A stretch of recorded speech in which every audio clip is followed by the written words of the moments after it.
Hello, good morning mga lods. Tayo panibagong biyahe na naman at panibagong araw mga lods. At ito nga, nabiyahe nga muna tayo agad dito sa may Malhakan, Mikawayan, dito sa Mayti. Ito nga pala yung unang biyahe natin mga lods. At sana kumita tayo ngayong maghapon mga lods. At sana kumusta naman kayong lahat. At sana mabuti kayong lahat mga lods. Siyempre, magandang morning sa inyong lahat. Panibagong vlog na naman tayo mga lodi. Dito ngayon po yung namano natin dito sa Mikawayan, dito sa Mayti mga lods. Kaya sana panoorin nyo mga lods at sana magustuhan nyo itong video na to. Let's go!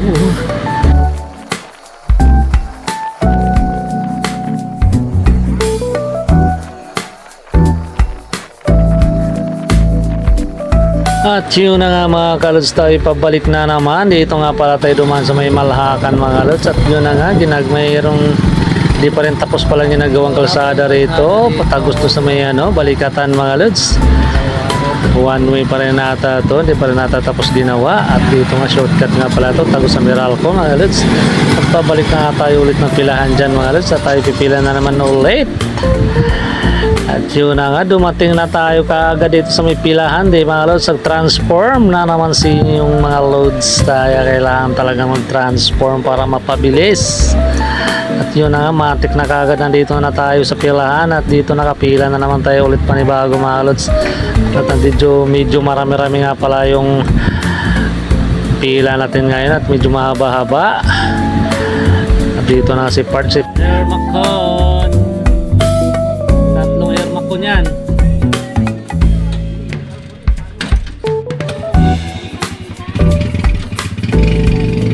So next.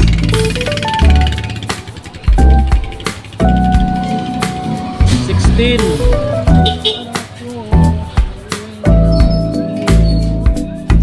ang bungan.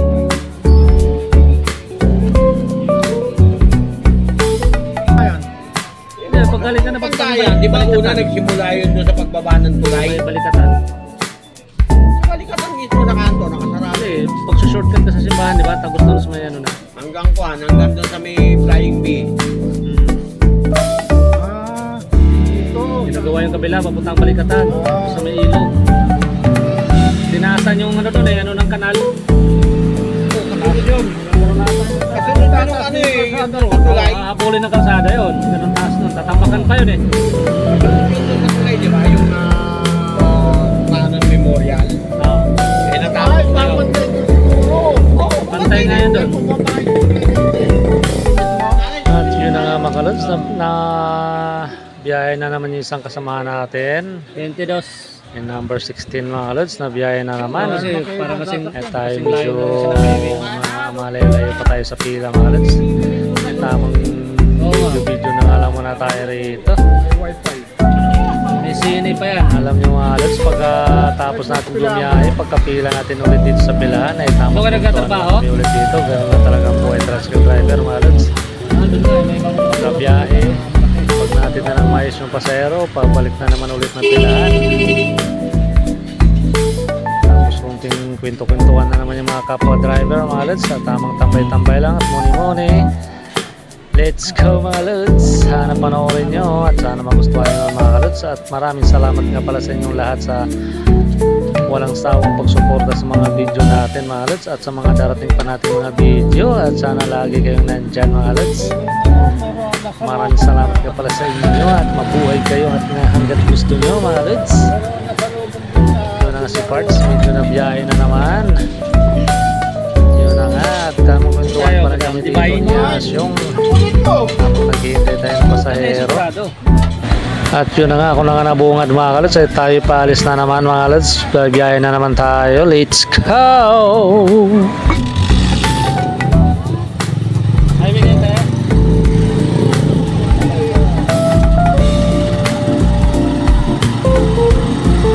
At ang biyahe nga pala natin mga lods ay dito sa may Divine Mercy.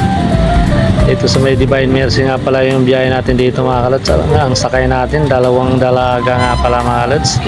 Hindi na natin sinama sa video mga kalods. At dito nga pagdating namin dito, marami pang mga ibang trabahador na mga nakatambay sa labas at mga nagsiselfon lang mga kalods.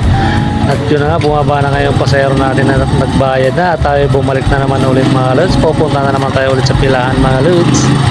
Tayo pipila na naman ulit. Let's go na naman.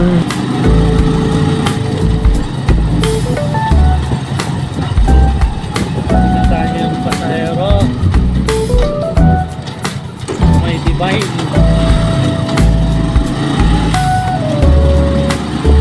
Divine Mercy. Balik na naman tayo.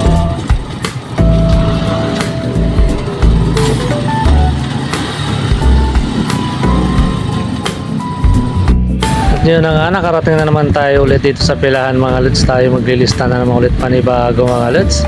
At panibagong pila na naman to. At yun na nga, medyo mahaba na naman yung pila namin. At tamang kwentuhan na naman kami dito mga lods.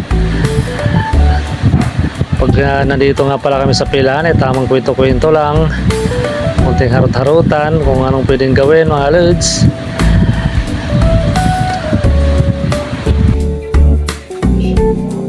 Palabas yung asyong ng palabas.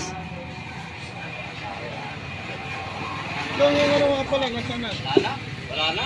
Lubos na? Bibigyan ko na ayaw. Hindi ko na wala rin. Nagari ko na wala rin. Saan? Panglagay. Wala ako nakuha. Oo. Gabi na ako dumating eh. Kinukuha naman niya naman. Gabi na ako dumating. Pinakapangako. Vlogger ako eh.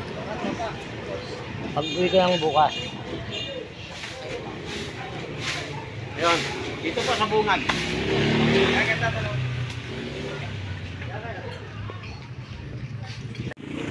At ito na nga mga lods, habang nakapila tayo, naisipan ko nga muna sindihan yung mga dahong laya dito para magkaroon naman ng usok kasi medyo maaga-aga pa naman, nasa mga 9 AM pa ang oras ngayon siguro. Ito sisindihan nga muna natin tong mga layang dahon dito mga lods para magkaroon ng mga usok dito yung mga mga puno-puno para pampatanggal na rin ng lamok mga lods. Yun na nga, inayos ko na nga yung mga dahon-dahon dyan at pag sinindihan mo yan, ginamit ka pala natin pang sindihan yung styro kasi malakas magliyab yung styrofoam mga lods. Tapos yung mga dahong laya at magmamaya lang konti magliliyab-liyab na ho yan.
Sunod. Next. Yan na si Asyong, oh. Diba yung isa natin doon? At yun na nga, tamang kwentuhan muna kami rito sa ating mga kasamang driver mga lods. Ganito talaga buhay tricycle driver pagka wala namang masyadong pasahero. Kwento-kwentuhan muna kung ano-ano na lang pwedeng pagkukwentuhan dyan. Ano-ano na lang pagkukwentuhan para malibang-libang lang sa pila mga lods. Ganun talaga habang naghihintay tayo ng pasahero kasi medyo matumal-tumal na pagdating na medyo magtanghali. Konting tiis lang talaga sa paghihintay ng pasahero. Kung hindi ka kasi matyaga mga kalods ay hindi ka rin kikita. Kailangan talaga pagtyagaan mo rin talaga para kumita naman sa paghanap buhay sa bilang tricycle driver mga kalods. At yun na nga, tamang kwentuhan na lang nga muna kami rito.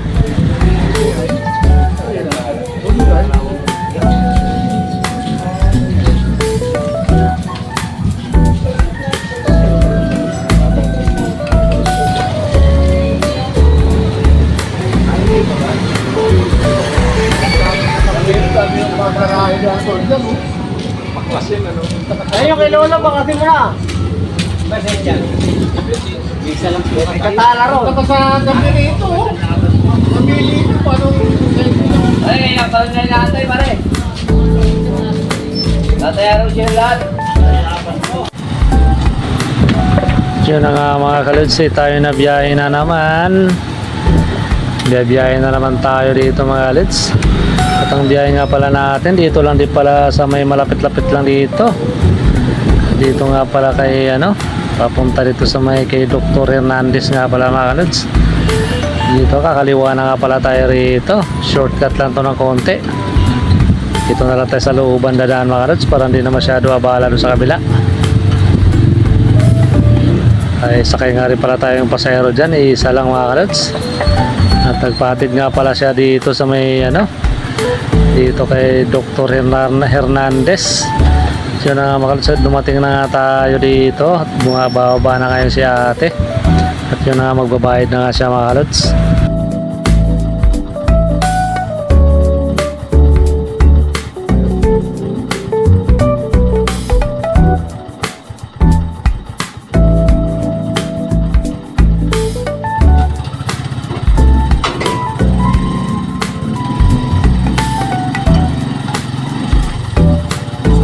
At yun na nga, bumaba na ngayon si ate at tayo babalik na naman dito sa pilahan ulit. At dumiretso nga pala ako dun sa highway mga kalods sa malapit sa may SM. Susunduin ko nga pala si Glyza doon kasi pauwi na pala siya galing Malolos mga kalods kasi doon siya nag-aaral sa Bulso, Malolos, Bisyo, kaya umuwi pala siya ng maaga ngayon. Ay nag-chat na sa atin kaya ito sinundo ko na nga mga kalods. Sinundo ko na dito sa may malapit sa may SM Marilao. Diyan na nga kami pabalik na dyan. Pauwi na kami mga kalods.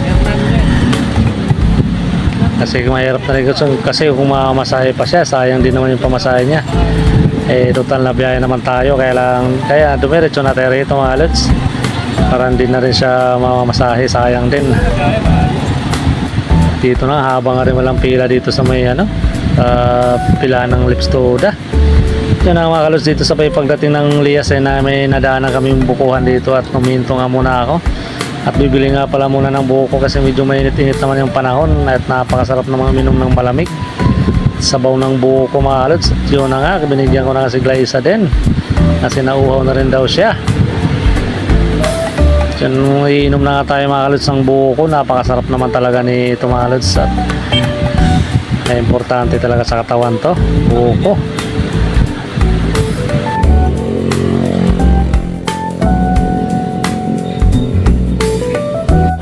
At yun na nga, pumila na naman tayo ulit mga kalods at ito na nga, pilalabasan ng mga estudyante dyan. Tanghali na mga kalods, medyo may papasok din kasi na panghapong estudyante. At yun, nakapila na naman tayo ulit dito mga kalods.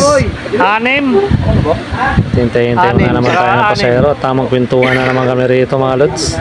Tangina, batay tayo dyan. Ano pa nilagay? At ang tricycle ko. Baka kayo walay-walay. Walay-walay.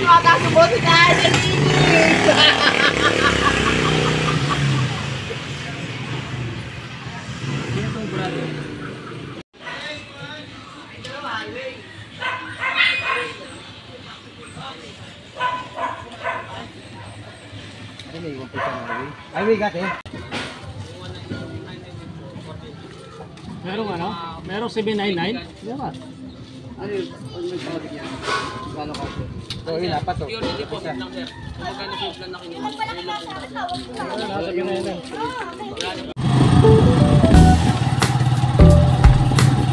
At tayo na biyahe na naman, nasakyan na naman tayo mga lods ng mga estudyante.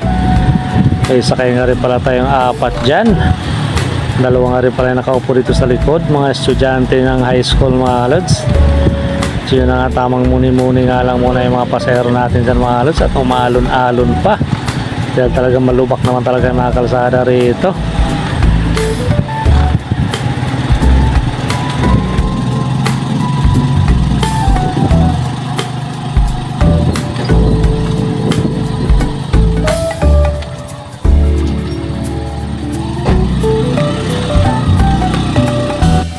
At yun na nga, dumating na nga tayo dito sa may trade school at nagbaba na nga yung mga pasahero natin mga kalads. At medyo nararamdaman na rin natin yung medyo matraffic na ng konti.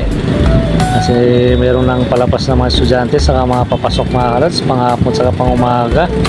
At yun na nga, pabalik na naman tayo mga kalads. Let's go!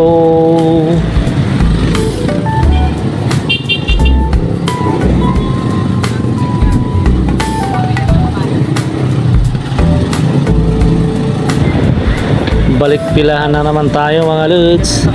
Tayo pipila na naman ulit at pipick up na naman tayo ng pasahero kasi marami pang estudyante. At yun na nga, nasakyan na naman tayo ulit panibago mga lods. Apat ulit ang sakay natin at tayo babiyahin na naman ulit mga lods. Babalik tayo ulit dun sa pinanggalingan natin kanina, dun sa may Trade High School. Kasi dun naman talaga bababa yung mga estudyante ng high school mga lods. At medyo mabagal-bagal pa ngayong takbo namin dito at medyo matraffic-traffic na naman mga kalads. At nga, kaya pala minsan umaalon mga kalads, nakikita nyo yung video natin umaalon pati pasahero kasi nga dumadaan tayo mga kalads dito sa may Villaroma ay puro hams naman talaga rito, subdivision, at kailangan talaga natin magdandahan din kasi ano, na puro hams yung dadaanan. Kasi ginagawa pa kasi mga kalods yung kalsada doon sa may malapit sa school, kaya ikot muna tayo sa Villaroma. Yun na nga, tamang maniho muna tayo dyan mga kalods. At yun na nga, naihatid ko na mga kalods yung mga pasahero ulit doon sa kanilang ano, sa school. At yun na, babalik na naman tayo dito sa may pilahan mga kalods. At yun na nga mga kalods, di ko na masyado pahabayan itong video natin, masyado nang mahaba mga kalods. Hanggang dito na lang din yung video natin. Maraming salamat sa inyong panonood at sa walang sawang pagsuporta mga lods, at sana sa darating pa natin mga video. Salamat mga lods.